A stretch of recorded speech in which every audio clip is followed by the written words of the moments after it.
Bom, irmãos, nós estamos introduzindo esse mês de dezembro, mês do advento do Natal, para conversar um pouco sobre esse Deus que é Deus Emanuel. Eu confesso que o mês de dezembro para mim não é dos melhores, porque não tenho boas lembranças, há muita coisa que você vê mercadológica, muitas vezes falsas aparências de que o ano está aquela luta, aquela correria, mas quando chega dezembro parece que é só botar uma luzinha que tudo mudou e tudo fica diferente. E por essas e outras razões não é um mês que eu acho assim, para mim, o preferido do ano. Mas espiritualmente esse é um mês, simbolicamente, espiritualmente, um dos meses mais importantes da nossa vida e da nossa fé.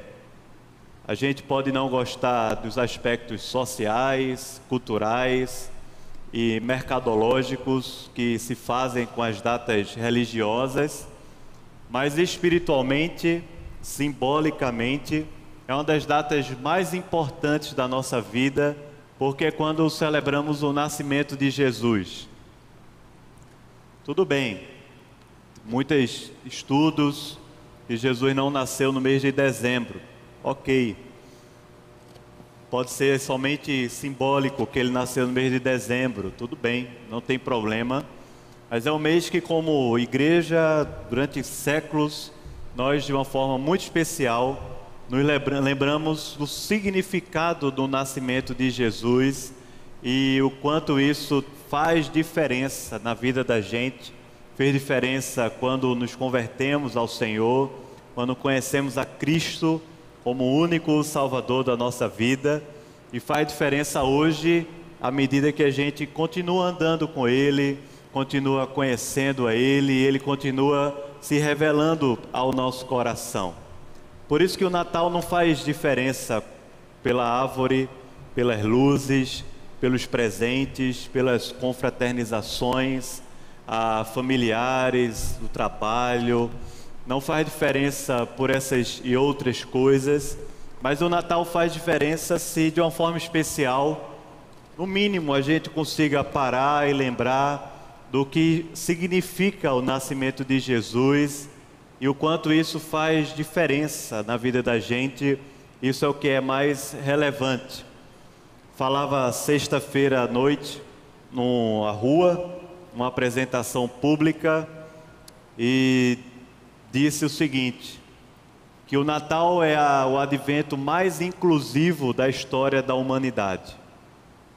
O Natal, o nascimento de Jesus, foi o feito, a realização mais inclusiva da história da humanidade. Não sei se você sabe, mas até o ano passado, a Casa Branca dos Estados Unidos não mais falava Feliz Natal, falava Boas Festas. E essa é a expressão, não sei se você já percebeu, mas essa é uma expressão substitutiva na nossa era, especialmente dentro da cosmovisão dos nossos dias, do politicamente correto, do multiculturalismo. Não dizemos mais Feliz Natal, porque isso significa uma coisa muito específica de quem é religioso, ocidental, de quem é cristão, mas Boas Festas, porque isso é para todos. A partir desse ano, a Casa Branca volta a usar o termo Feliz Natal. Não tem nada a ver isso com advogar um governo ou outro, mas tem a ver com a gente voltar a perceber, enquanto cristãos, enquanto povo de Deus, de que o Natal não é somente uma boa festa. O Natal é o nascimento de Jesus, e por ser o nascimento de Jesus, em si mesmo, é o fato e o advento mais inclusivo da história da humanidade. Ele é inclusivo porque o próprio Deus resolveu se fazer carne e habitar entre nós.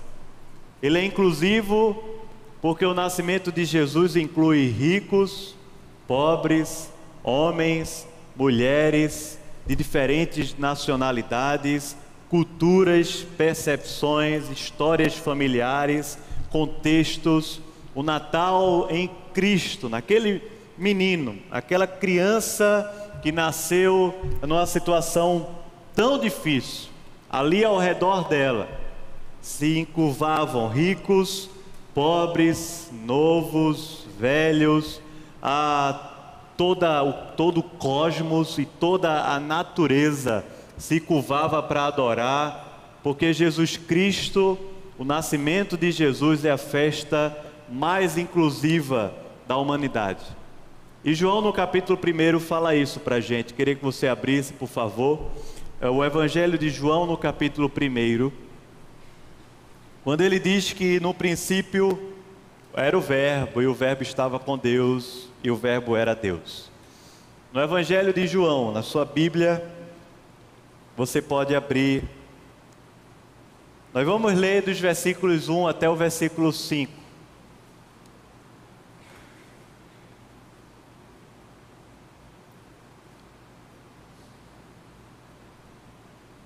Ele diz assim, o evangelista João: no princípio era o Verbo estava com Deus, e o Verbo era Deus. Ele estava no princípio com Deus. Todas as coisas foram feitas por intermédio dele, e sem ele, nada do que foi feito se fez. A vida estava nele, e a vida era a luz dos homens. A luz resplandece nas trevas, e as trevas não prevaleceram contra ela. Amém. Amém? Você pode ler comigo, por favor? Versículos 1 ao 5, vamos ler mais uma vez, bem forte. No princípio era o Verbo, e o Verbo estava com Deus, e o Verbo era Deus. Ele estava no princípio com Deus. Todas as coisas foram feitas.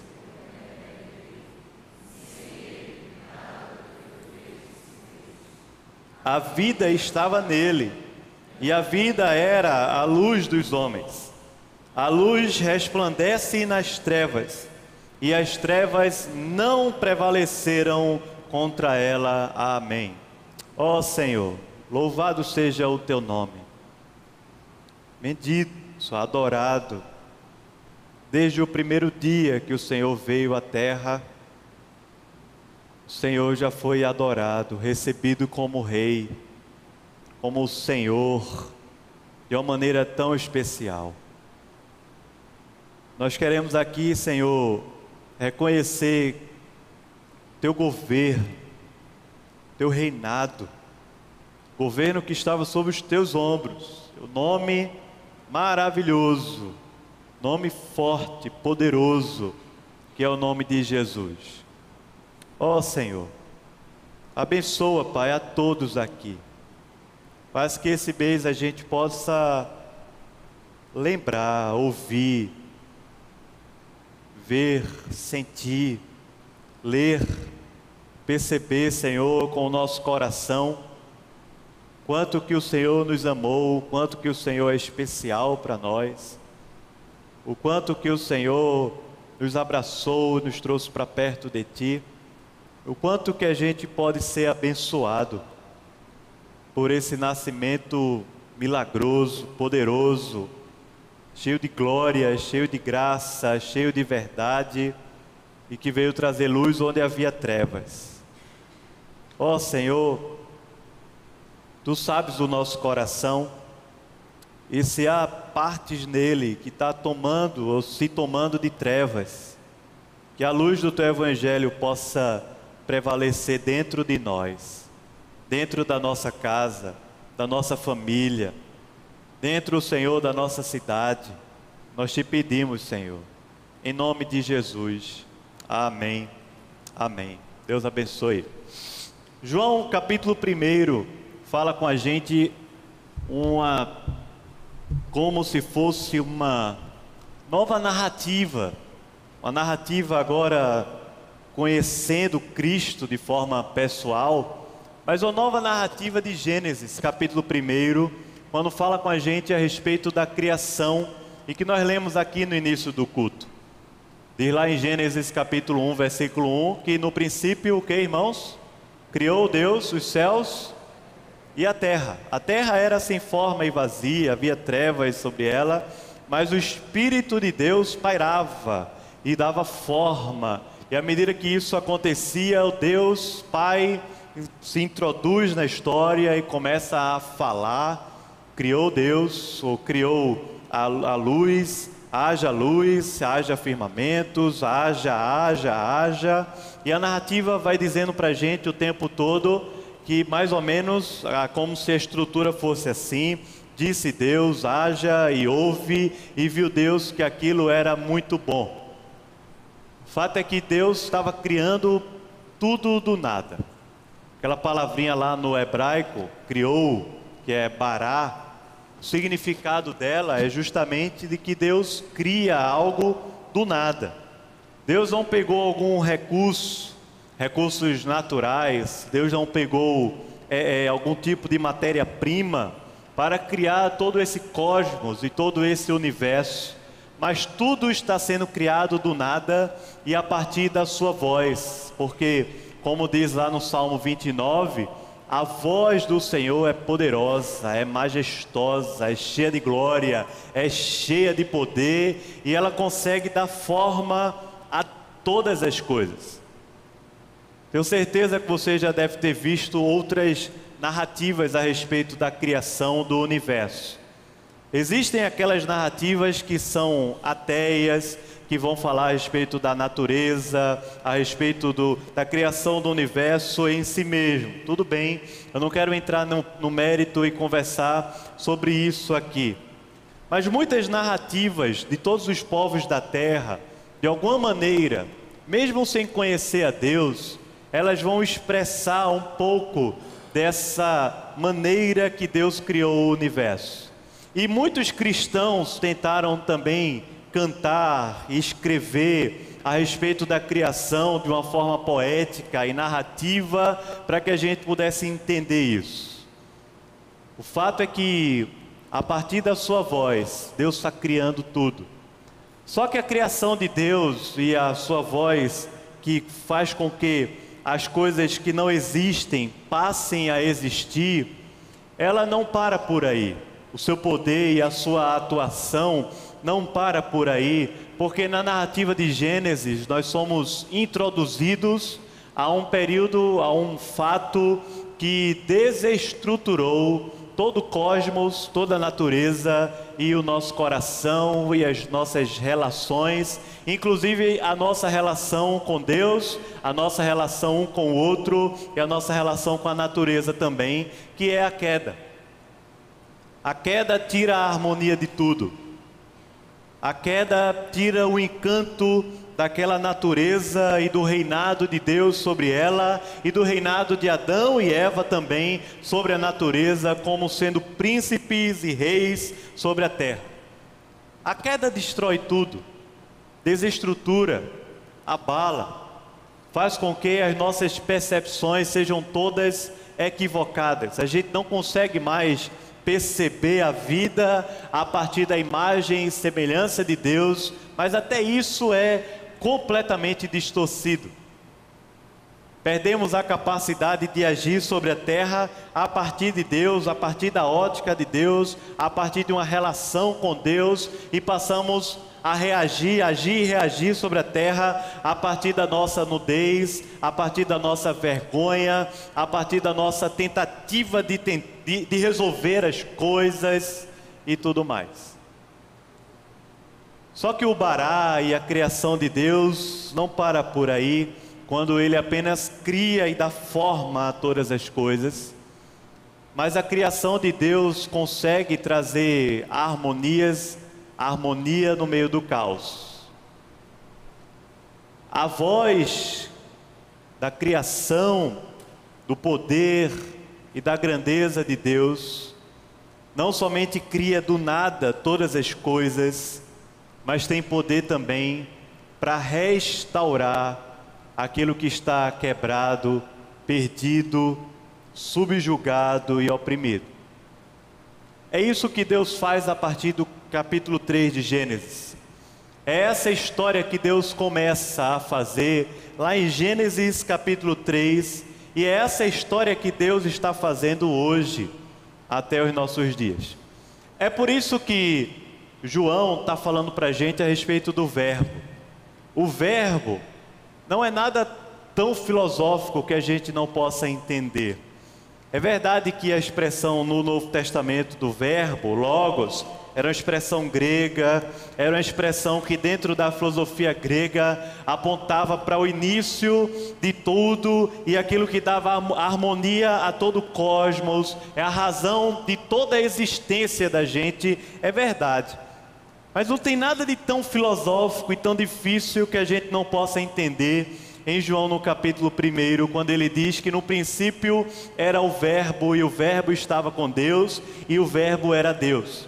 É difícil para a gente, primeiro porque a gente já ouviu tanto que o logos é isso, e o logos na cultura grega é aquilo, e fulano e beltrano disse isso, que às vezes a gente complica. E é difícil para a gente também porque nós tivemos um tipo de relacionamento com essa palavra verbo que não foi muito bom.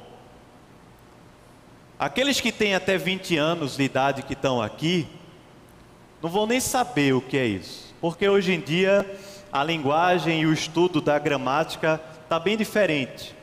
Mas aqueles que têm pelo menos 30 para cá, para aquela encurvatura lá, a partir dos 30, estão lembrados que iam para a escola e tinha que conjugar o verbo. Você já conjugou o verbo? Era maravilha, não é?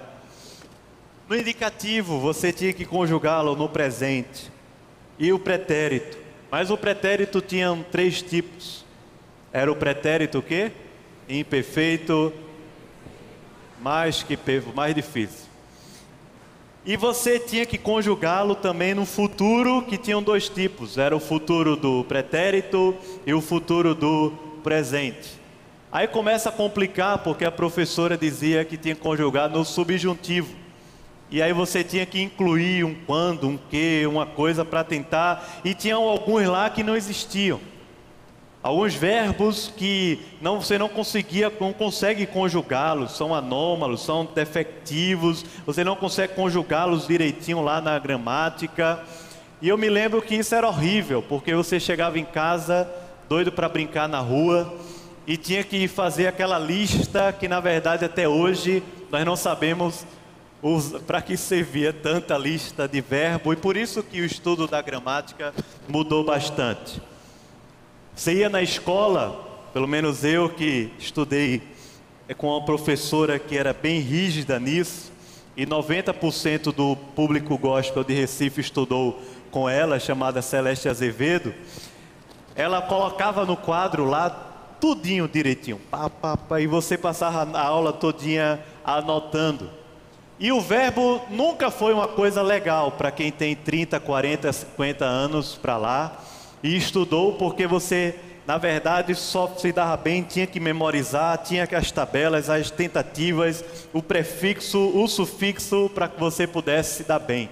Era quase como uma tabela periódica de química, você tinha que saber direitinho.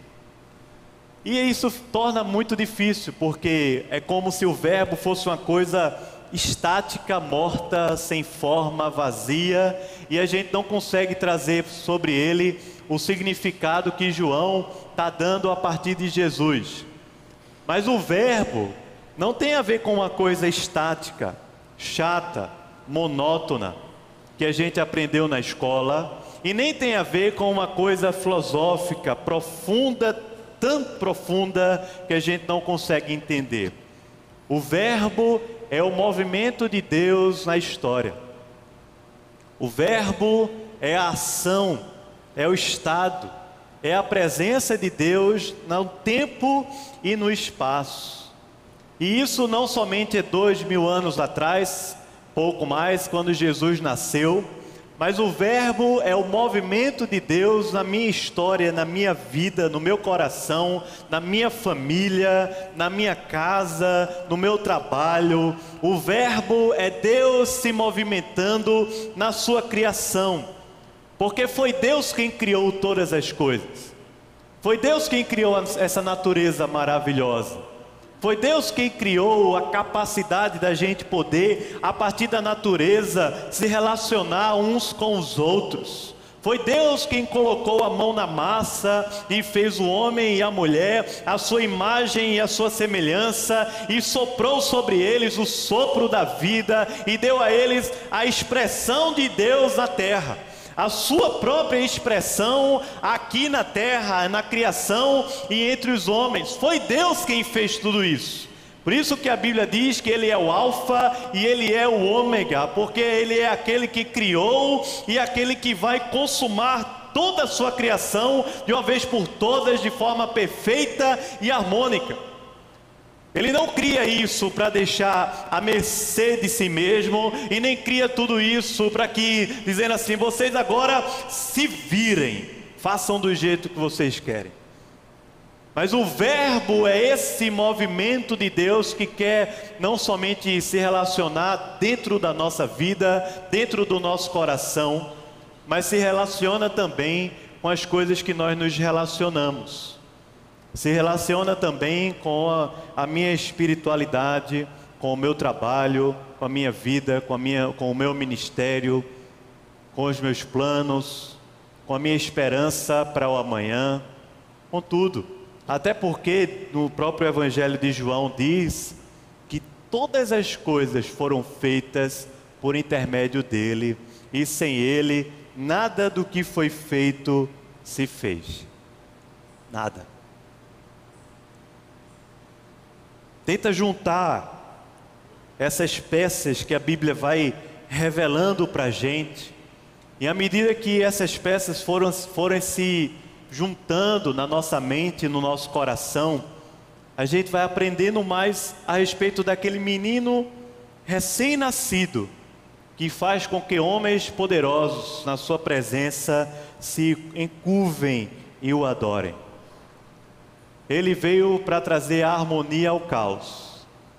Ele veio para ser o movimento de Deus na história e na nossa vida. Ele veio para ser a harmonia de Deus a um coração destruído por causa do pecado. Ele veio para ser a harmonia de Deus, a presença de Deus a um coração amargurado e ressentido. Ele veio para restaurar a nossa relação com Deus, para que a gente pudesse adorar a Deus pelo que Ele é e pelo que Ele faz.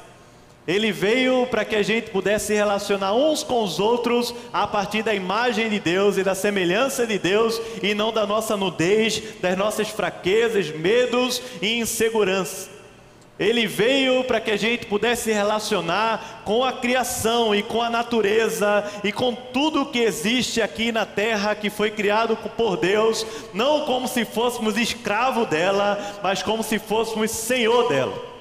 Ele veio para que a gente se relacionasse com o tempo, não como escravo do tempo, mas como senhores do tempo, porque governamos a partir de Deus e para a glória de Deus o nosso tempo. O nosso relógio, a nossa agenda, o tempo e a maneira como vivemos. Ele veio para mudar a maneira como a gente se relaciona com o trabalho, com uns com os outros, com a família, a partir de Deus. E não para sermos escravos mais. Não para sermos mais escravos do nosso coração, escravos da nossa época, escravos da maneira como as pessoas pensam, escravos dos nossos prazeres, escravos até mesmo da nossa religiosidade fria e vazia, porque está faltando o movimento de Deus, o verbo que faz com que aquilo que não existe passe a existir, e o verbo que faz com que aquilo que está quebrado, aquilo que está seco, aquilo que está vazio, desestruturado, perdido, sem esperança, passe a brotar novamente algo novo, algo vivo, algo cheio de glória, cheio de vigor, para que possa abençoar a terra através da nossa vida. Porque se Jesus Cristo é o movimento de Deus no tempo e no espaço, Ele é o Verbo, Ele se fez carne, Ele habitou entre nós, cheio da graça, cheio da verdade de Deus e cheio da glória de Deus. A igreja, nós, somos agora a expressão máxima da presença de Deus na terra. Colossenses, no capítulo 1, fala para a gente isso, de que Jesus Cristo é a expressão máxima da presença do Pai aqui na terra. Abra, por favor, em Colossenses, no capítulo 1. O apóstolo Paulo fala conosco a respeito da expressão da presença de Jesus aqui na terra, a partir do versículo 13. Colossenses, capítulo 1, a partir do versículo 13. Veja as expressões que o apóstolo Paulo vai usar a respeito de Jesus. Ele diz: Ele, Jesus, nos libertou do império das trevas, e Ele nos transportou para o reino do Filho do seu amor, no qual temos a redenção, a remissão dos pecados. Este é a imagem do Deus que ninguém podia ver. Ele é o primogênito de toda a criação, pois nele foram criadas todas as coisas nos céus e sobre a terra, as visíveis e as invisíveis, sejam tronos, sejam soberanias, quer principados, quer potestades, tudo foi criado por meio dele e para ele. Ele é antes de todas as coisas, nele tudo subsiste. Ele é a cabeça do corpo, é da igreja. Ele é o princípio, Ele é o primogênito de entre os mortos, para em todas as coisas ter a primazia. Porque aprove a Deus que nele residisse toda a plenitude, e que, havendo feito a paz pelo sangue da sua cruz, por meio dele, reconciliasse consigo mesmo todas as coisas, quer sobre a terra, quer nos céus. E ele continua, para nós, a igreja, e a vós outros também, que outrora eres estranhos e inimigos no entendimento, pelas vossas obras malignas, agora, porém, vos reconciliou no corpo da sua carne, mediante a sua morte, para apresentar-vos perante ele santos, inculpáveis e irrepreensíveis. Se é que permaneceis na fé, alicerçados e firmes, não vos deixando afastar da esperança do Evangelho, que outrora fora pregado, e a toda criatura debaixo do céu, e do qual eu, Paulo, me tornei ministro no Evangelho de Jesus Cristo. O apóstolo Paulo fala para a gente que Jesus Cristo é a expressão máxima da plenitude de Deus na terra. Mas ele também diz que toda essa expressão máxima foi dada para a gente, a igreja. Por isso que João diz que o Verbo que se fez carne e habitou entre nós, o Verbo que estava com Deus e o Verbo que era Deus, ele trouxe luz onde havia trevas. Ele trouxe vida onde havia morte. Interessante que quando Jesus começa o seu ministério ali na Galileia, é dito como cumprimento da profecia de Isaías, de que a luz veio para iluminar justamente aquilo que estava em trevas. Um povo que estava perdido conheceu a verdadeira luz, que era Jesus. A gente não vai conhecer Jesus hoje só se a gente estiver vivendo esse Natal como sendo mais um ano, mais um Natal cheio de confraternizações, cheio de responsabilidades sociais e familiares e tudo mais. A gente só pode viver o Natal se a expressão máxima do Verbo e do movimento e da glória de Deus estiver passando pelo nosso coração, estiver não somente encontrando morada, mas nos tomando para que haja dentro de nós a plenitude de Deus. para que haja dentro do nosso coração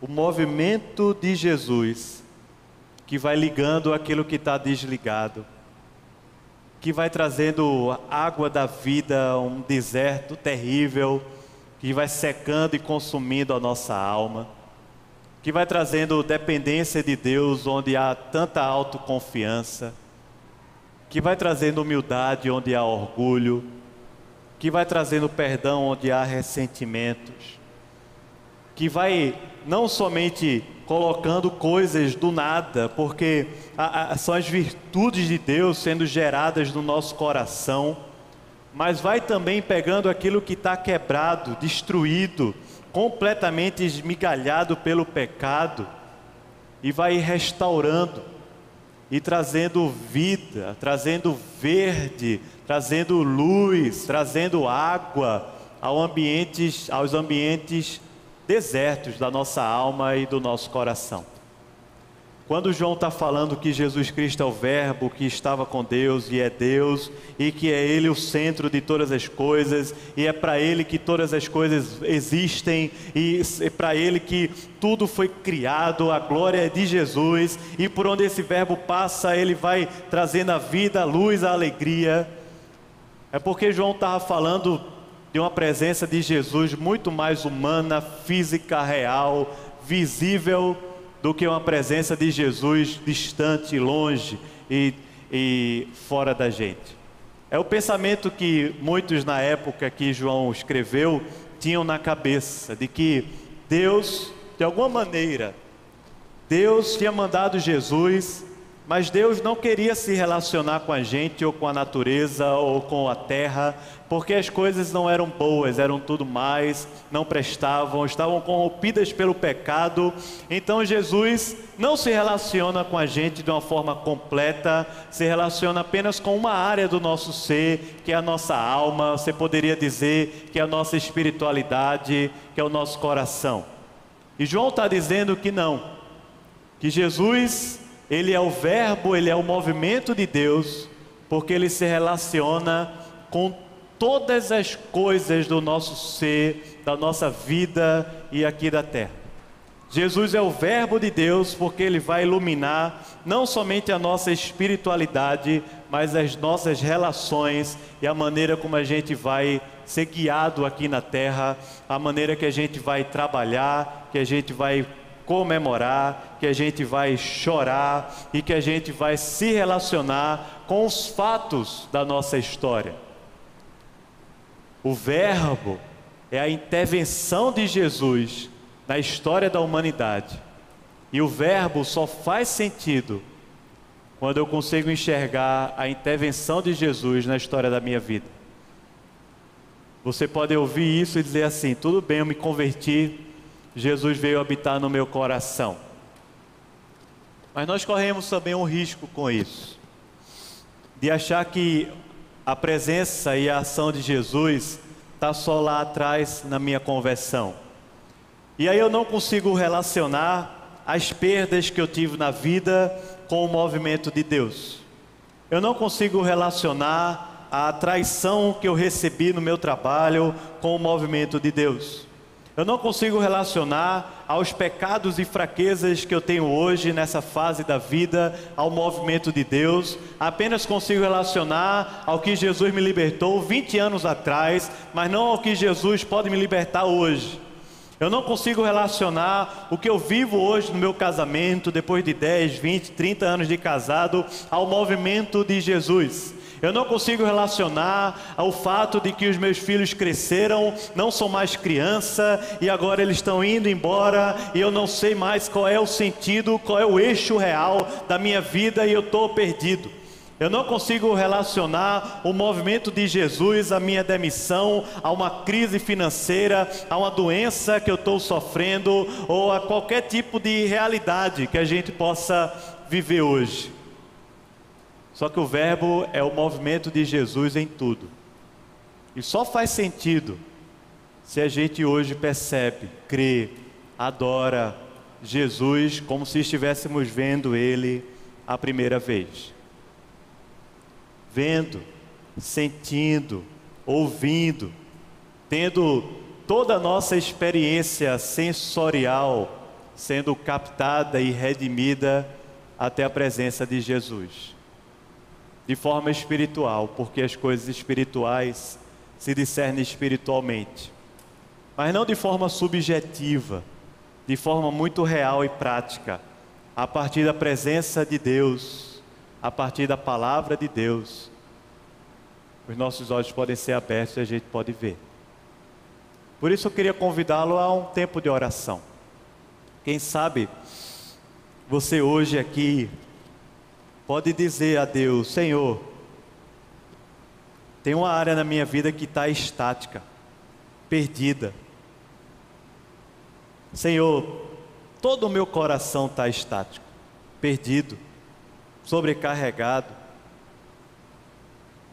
Talvez você possa dizer para Deus: Senhor, as trevas estão tomando conta de mim, da minha casa, do meu casamento. Passa como verbo, passa como movimento de Deus, passa como as águas que vão fluindo do trono de Deus e trazendo vida por onde ela passa, trazendo alegria, trazendo harmonia, trazendo o shalom, a paz de Deus, a provisão de Deus, a esperança que vem de Deus. Passa no meu coração, na minha vida, porque o Senhor é Deus, é Emanuel, que venceu as nossas batalhas e que vence elas hoje. Hoje também o Senhor pode vencer. Você pode orar no seu coração. Você pode crer no seu coração.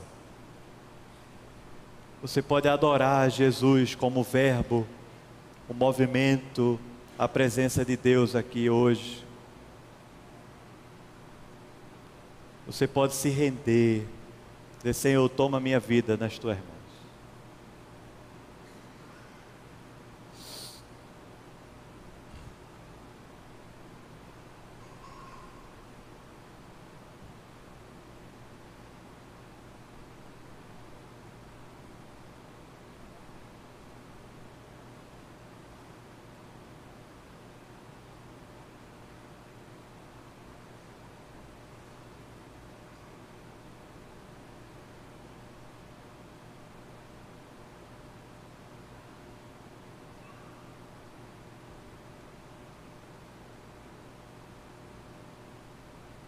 Senhor,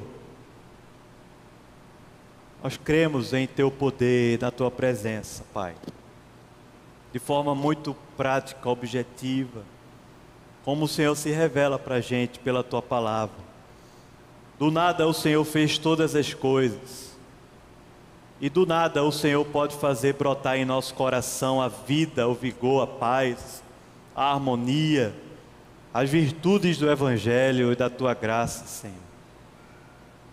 Mas com o Teu poder e com a Tua mão que dá forma às coisas, o Senhor tem poder também para transformar um caos em algo lindo, belo, porque o Senhor é um Deus tão lindo, tão belo, tão bom, tão fiel, tão presente que nos incluiu na Sua presença, se fazendo carne e habitando entre nós, vindo até a terra e vivendo e sofrendo e sentindo todas as dores que são próprias à nossa humanidade, à nossa natureza caída. O Senhor, através do Natal, se dispôs a nos amar. E nós aqui, Senhor, que não podemos nos salvar, nem podemos retribuir tamanha graça que o Senhor nos deu, mas podemos Te adorar, podemos Te honrar, podemos, Senhor, dar ao Senhor o lugar maior na nossa vida, no nosso coração. Nós queremos, Senhor, Te honrar, Te louvar, entregar a nossa vida a Ti e pedir ao Senhor, Deus Todo-Poderoso, pelo Teu Espírito, passa sobre a nossa vida a cada dia. Renova, Senhor, dentro do nosso coração a cada dia o movimento do Evangelho, o movimento do Verbo, da criação, ó Deus, a restauração que o Senhor pode fazer e que o Senhor já fez, porque já cumpriu de uma vez por todas. Está consumado, é o que o Senhor falou naquela cruz. Abençoa cada um que está aqui hoje pela manhã. Ó Deus, que a gente possa, nesse período, de alguma forma espiritual, pela Tua palavra e pelo Teu Espírito, Te adorar, como um menino que nasceu, um filho que se nos deu e que tem o governo sobre os ombros e o nome como um maravilhoso conselheiro, Deus forte, Pai da eternidade, Príncipe da paz. Louvado seja o Teu nome, Senhor. Bendito em nosso coração, em nossa vida, nós queremos honrar a Ti, glorificar ao Senhor. Em nome de Jesus. Amém.